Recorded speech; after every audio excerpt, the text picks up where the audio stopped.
안녕하세요, 토토이즈입니다. 저희 토토이즈는 스포츠 논설 고문 등 스포츠 전문위원들로 이루어진 국내 최대 스포츠 전문 분석기관입니다.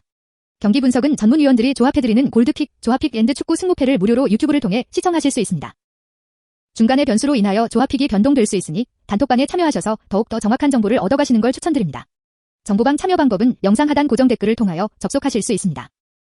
모든 자료 조합픽이 무료로 제공되니 매너 채팅만 부탁드리겠습니다.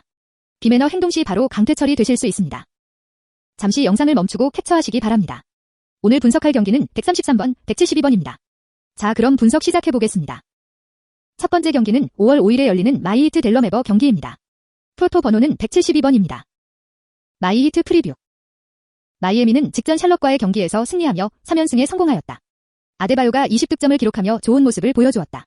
버틀러가 18득점, 켄드릭 런이 19득점으로 좋은 득점 분산력을 보이며 마이애미 다운 모습을 보여주었다. 야투 흐름이 안정적인 모습을 보이고 있는 만큼 이번 경기에서도 좋은 모습을 보여줄 가능성이 높아 보인다. 3연승이라는 좋은 상승세를 보이고 있다는 점도 기대 요소이다. 데코트진의 디펜스 부담이 커질 가능성이 높지만 아데바요를 중심으로 한 투맨 게임은 여전히 좋은 모습을 보일 가능성이 높아 보인다. 특히 프로징기스가 결장할 가능성이 높아 보인다는 점이 마이애미에게는 이점이 될 수 있을 것으로 보인다. 히로와 올라디포의 부상과 이고달라의 부상은 다소 아쉽다. 하지만 부상자들의 빈자리를 메꾸는 능력이 좋다는 점에서 좋은 상승세가 연결될 것으로 보인다. 댈러스 프리뷰. 댈러스는 세크라멘토와의 홈경기에서 패하며 3연승이 중단되었다.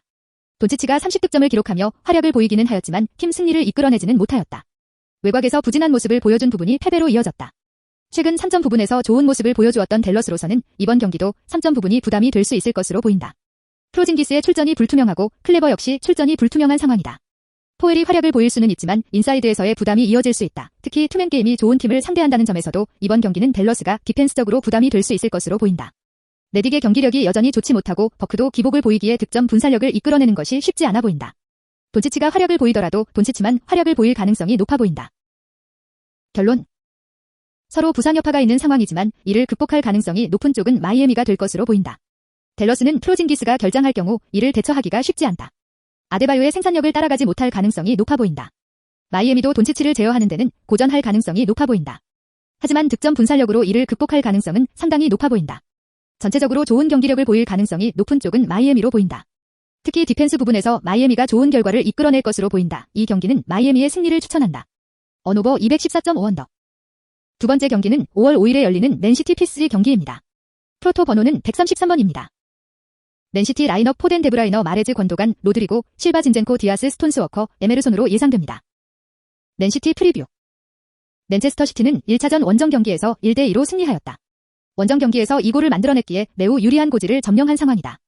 마레즈가 매우 좋은 경기력을 보여줬는데 마레즈의 활약은 이번 경기에서도 맨시티에게 가장 기대를 가져볼 수 있다.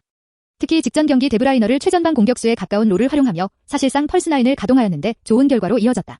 로드리고의 부진은 다소 아쉬웠고 측면에서도 수비적인 실수들이 나왔다. 이 부분만 안정감을 보인다면 2골을 가져간 상황이기에 좋은 결과를 기대해 볼 수 있을 것으로 보인다. 특히 PSG가 공격적으로 올라서야 하는 상황이라는 점을 감안한다면 맨체스터 시티가 좋은 결과를 이끌어낼 가능성이 높다. 리그에서도 홈 경기 실점이 증가하는 흐름은 부담이 될 수 있지만 공격적인 흐름도 함께 올라선다. 현재 특별한 부상자가 없는 상황이고 리그에서도 사실상 우승이 확정된 상황이라는 점에서 이번 경기 집중할 수 있다는 점이 맨시티에게 강점이 될 수 있을 것으로 보인다. PSG 라인업 이카르디, 네이마르 베라티 디마리아 에레라 파레데스 바커, 킴펜베 마르키뉴스 플로렌즈 나바스로 예상됩니다. PSG 프리뷰. PSG는 1차전 홈 경기에서 1대2로 패하였다. 선취골을 지켜내지 못하며 역전패를 당하였다. 더군다나 핵심 미드필더인 게에가 퇴장 징계로 결장하는 상황에 놓이게 되었다. 게에가 이번 시즌 챔피언스리그에서 부진한 모습을 보이기는 하였지만 그래도 수비 능력을 감안한다면 올라서야 하는 경기에서 부담이 될 수 있다. 또한 가장 큰 부담은 음파페가 부상으로 출전이 불투명하다는 점이다. 이카르디가 활약을 보여줄 가능성은 충분하지만 음파페의 빈자리는 느껴질 가능성이 높아 보인다. 직전 경기 맨시티도 측면에서 풀리지 않는 모습을 보였는데 바커와 플로렌즈의 측면 조합이 상당히 좋지 못하였다. 또한 킴펜베의 수비력에서 문제점이 나타났다. 이번 경기에서도 이 부분은 부담이 될 수 있을 것으로 보인다. 올라서야 하는 경기인데 맨시티의 빠른 선수들을 감안한다면 수비에서도 부담이 크다. 특히 데브라이너의 스피드를 제어하는데 미드필더진이 고전할 가능성이 높아 보인다는 점이 PSG에게는 수비적인 부담으로 이어질 가능성이 높아 보인다. 현재 원정 경기 10연승 중이고 원정 경기에서 오히려 득점 페이스가 좋았다는 점은 그래도 기대를 가져볼 수 있을 만한 부분이다. 결론. 맨체스터 시티는 유리한 고지를 점령한 상황이다. 원정 경기 2골을 만들어냈기에 선제골을 기록한다면 매우 유리한 고지를 점령하게 된다. 맨시티의 스타일상 수비적인 모습을 보이기보다는 점유율에 중점을 둘 가능성이 높다. PSG는 이른 선취골을 위하여 압박을 높여갈 가능성이 높은 경기이다. 충분히 이 부분은 기대를 가져볼 수 있을 것으로 보인다. 하지만 라인을 올린다면 맨시티의 미드필더진도 나쁘지 않은 선수들로 구성되어 있는 만큼 PSG가 역습에 고전할 것으로 보인다. 공격적인 형태가 두 팀 모두 이어질 가능성이 높아 보이는 경기이다. 특히 한쪽에서 이른 선제골이 나온다면 더욱 치열한 경기 양상으로 이어질 것이다. 이 경기는 2.5오버를 추천한다. 승패 맨체스터 시티 승. 구독과 좋아요는 영상 제작에 큰 힘이 됩니다. 감사합니다.